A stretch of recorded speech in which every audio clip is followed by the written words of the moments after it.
Hey everybody, it's Denise, and I am here to try to get everybody to talk through everybody on consciousness here and how to utilize that part of yourself, something that has been sort of hidden from us. I'm going to change this caption, keeps doing that. Something that's been sort of discounted, but is starting to become more researched and understood is consciousness is not inside the body, but rather outside. It is your spirit, your soul, your higher self. And it's going to be very important, I think, to really build a good relationship with that part of yourself, with your higher knowing. We all are divine beings, and we're all part of the Creator. Love, acceptance, openness is key right now to getting through this very dark period. And from what I have been shown, it's only going to get worse. And so there's never been a better time. I know there are lots of distractions. There's your phone, there's your computer stuff, there's email, there's social media, there's television, there's movies, there's lots of distractions, there's family stuff, there's work, all these things. But you just need to take 5 minutes every day for your connection. You don't have to spend hours in meditation like a Buddhist monk. You just need to make sure to do it every day for at least 5 minutes. I'm going to give you something interesting and kind of a fun exercise besides the golden bubble, which I've given you for protection, and grounding, which helps when you're feeling anxious. This is to actually experiment with your own inner knowing.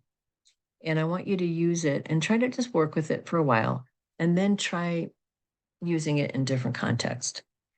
So what I realized was, so I've been experimenting with throwing my consciousness out into the universe to get information and communication with intercessor beings, people on the other side, things like that. And I'm going to teach you basically, it's hard to teach because you kind of have to have a couple of skills, but you can, if you keep practicing, you'll be able to do it. So you have to have the ability to sort of, and this may be not everybody's forte, but if you meditate, this will be easier. If you're just somebody who naturally can still the mind, this will be easier. I would say that you have to be able to sort of split your focus. So while you have your body consciousness, your mind has to be able to be projected out. So what I mean by that is, and here's some things you can do. So a lot of people use traditionally crystal balls, tarot cards, magic mirrors, bowls of water, scrying kind of things, right? That's sort of a similar idea where you project your consciousness, you project and sort of defocus your actual physical eyes and just use your third eye to sort of let things be shown to you by projecting it into the space with intention. So meaning what's going to happen in the future, you get out your crystal ball, which I happen to have one. I never use it, but here it is, my crystal ball. It's very dusty. And you just project into this crystal ball. Some people use actual little different kind of markings in here to kind of let their imagination, kind of like how people use tarot cards, to talk to them. I find for myself easier to go outside and stare at the sky and project my consciousness out towards the edge of the universe, towards Creator, and pull in the energy, pull in the consciousness, and bring it forward. And that's what I've been experimenting with. I've been doing it now for about a week and a half every day, and I've gotten different results every day, which are quite interesting. And I'm writing about it on my Substack and talking a little bit about it on the Cosmic Fold as well. There have been some interesting things that physical things that have happened, which help to solidify and make it me know that it's working. But that is for my Substack. You can read about that. Um, so what I have to say is the biggest obstacle for a lot of people in this space is, which is understandable. Look, I'm a very rational person. I am a very logical person. I'm somebody who has a very strong left brain as much as I have a strong right brain. Um, I'm somebody who's good at math, who likes science. So I am very skeptical about a lot of things too. So I'm a good bridge, I think, for a lot of people who are rational and intellectual people to be able to open up to their spiritual side because I'm have both things going on, right? And what I want to say is that the sort of materialist view of the universe, that everything is physical, that there is, your brain is the thing, the seat of consciousness, that is being very much disproven now in research, and there's a lot of it. Trust me, it's been going on since the '60s, and it's been accelerating uh, over the last 20 years and 30 years, and especially with people who are on the spectrum, who are nonverbal, and other nonverbal people, where there is a lot of hard evidence to suggest that there is more to consciousness than it resting in the brain and all the near death experiences. You can go down a rabbit hole looking into all the research, and there is a plethora of it. There is really, University of Virginia studied it for 30, 40 years. They're still researching it. The Monroe Institute researches it. And this is a real phenomenon. It is real. And I personally have not only had spiritual things happen, but I've had physical manifestations of things moving around, unusual experiences that I write about that have physical ramifications.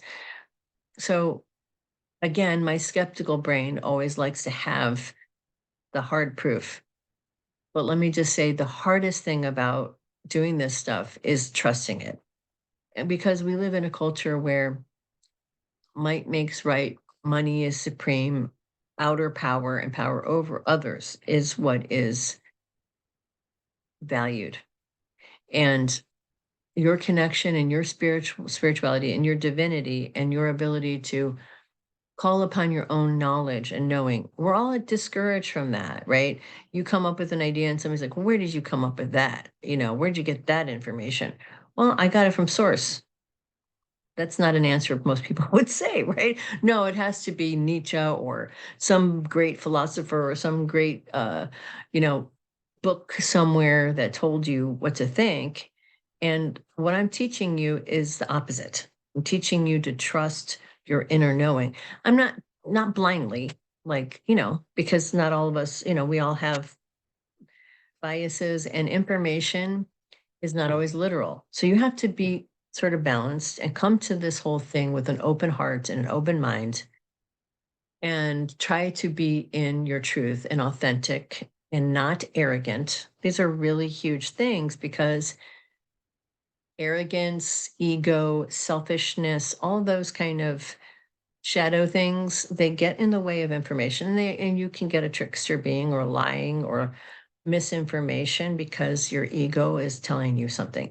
So what I'm saying is trust your intuition and what you get, but verify it and make sure that it's not coming from an ego place or that it's not just what you want to believe, because that is the enemy of the truth. I get a lot of information that I do not want to happen. Trust me. I get very stressed out and upset about the dreams and the psychic visions I get about war and all kinds of other things that I predicted over the last 30 or more years on the internet. And you can look at my history of predictions, and it is very accurate for the most part. Now, the only time I've ever been inaccurate is when I tried to understand it with my left brain, or I didn't want to accept the information, or I was too upset and anxious to believe this could happen. And I wanted to think positively about something that I was told wasn't going to go that way.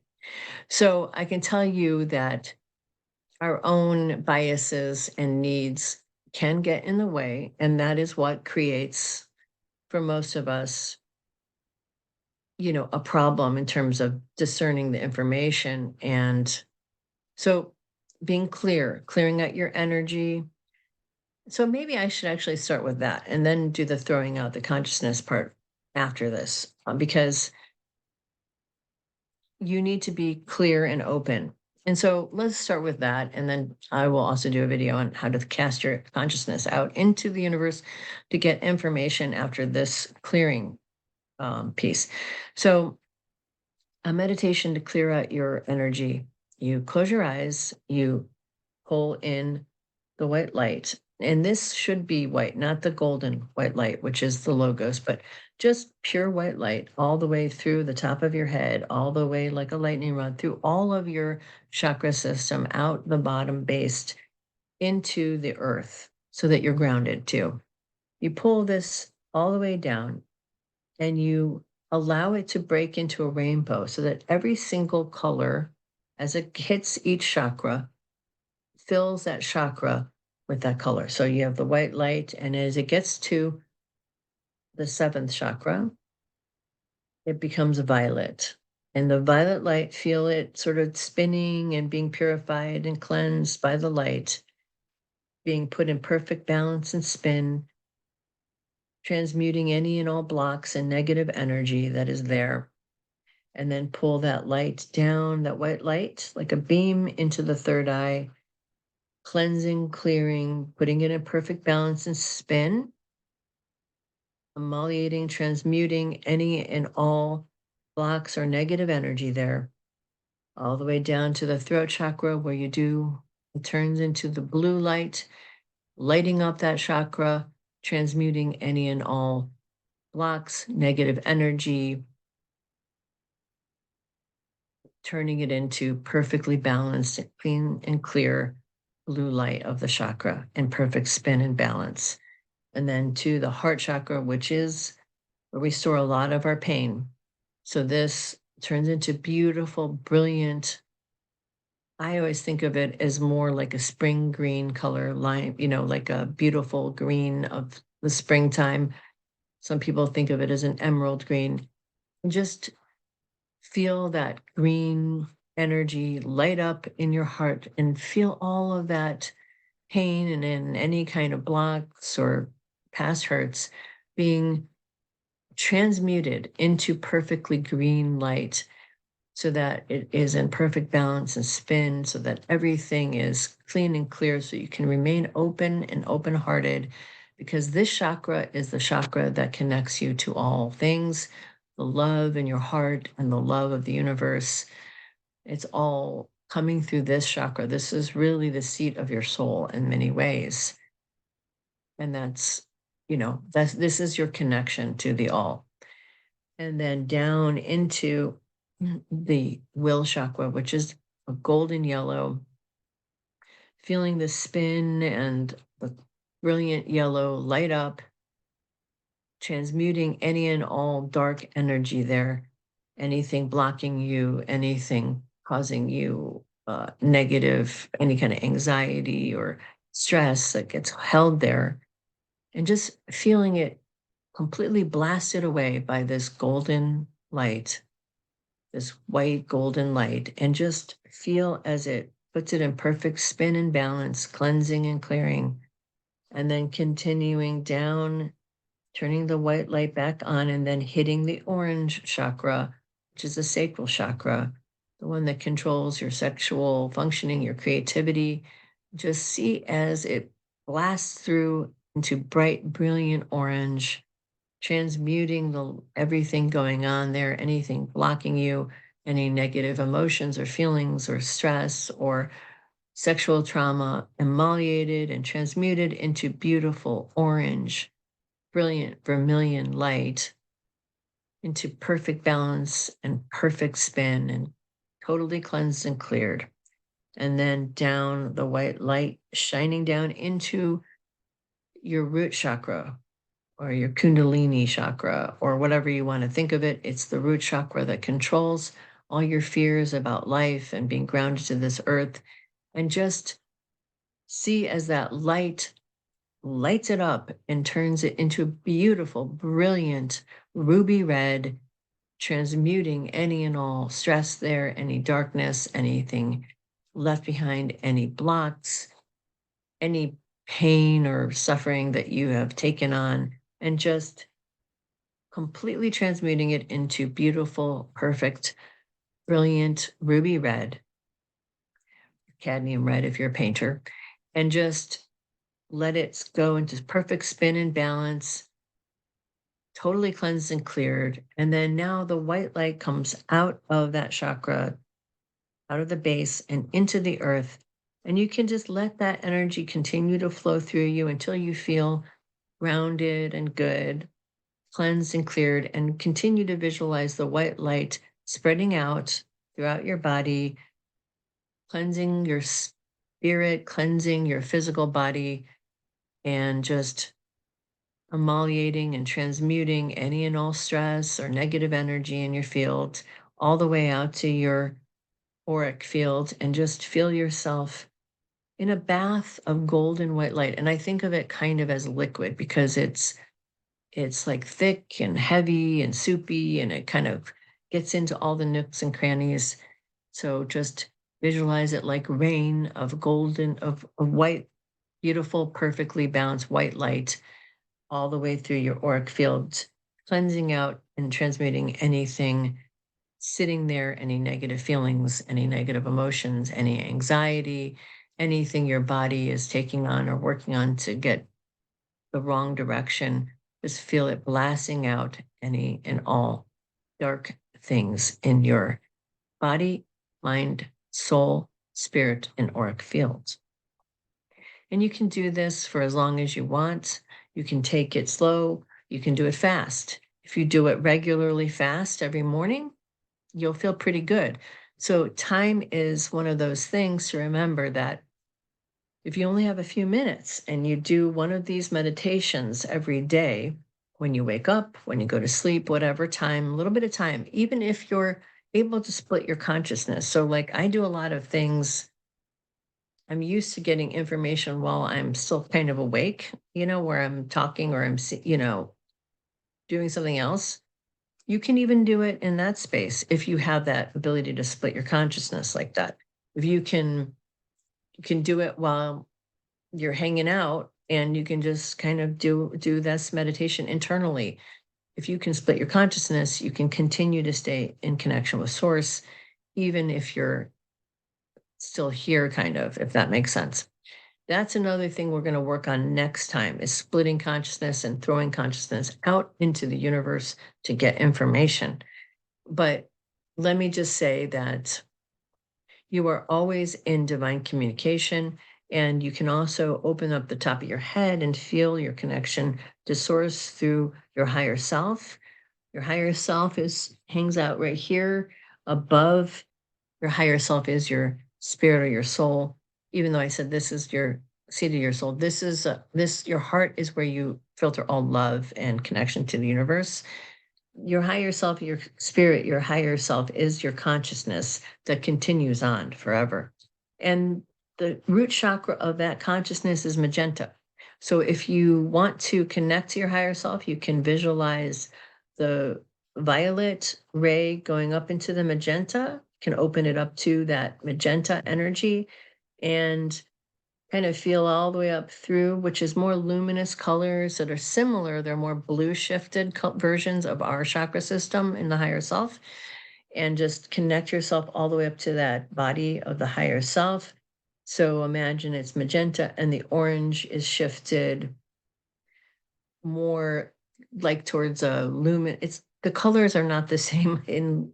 That's the hard thing about the magenta, is the only one that's really has a kind of manifestation here on earth, because it's the root chakra of the higher self.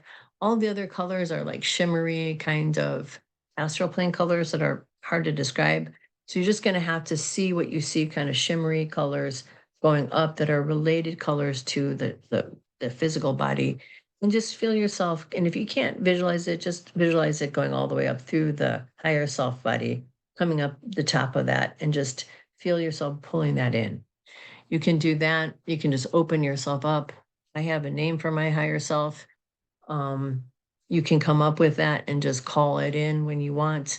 There are a lot of things you can do like this. And the most important thing is all of this is so antithetical to everything that you may have been taught about how reality works. And the hardest part is don't talk about this with people who don't get it. That's the thing. And also, write what you get down on a piece of paper because you will forget it. I guarantee you, I've had so many crazy experiences. I can't remember most of them. And even the ones I'll have, I will, if I don't write it down immediately, I remember it wrong because then I reread stuff and I'm like, oh my God, I forgot all about that.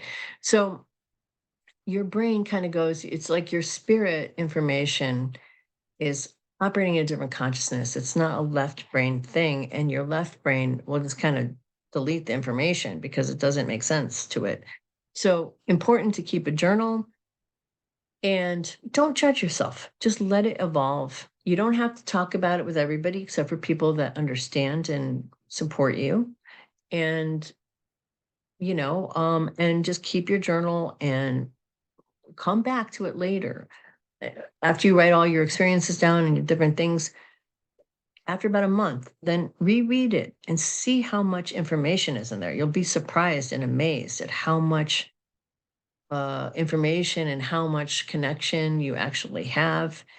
It'll help you to support you in your journey so that you can have faith in yourself, because faith in yourself and self-acceptance is one of the main things you need to work on as everybody, because if you don't have that, you can't actually have faith and love and acceptance for others.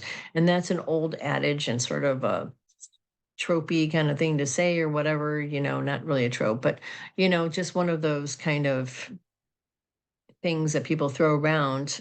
But it's very true. It's very true that you have to love and care for yourself because you are just as important as everyone else and that we're all equal.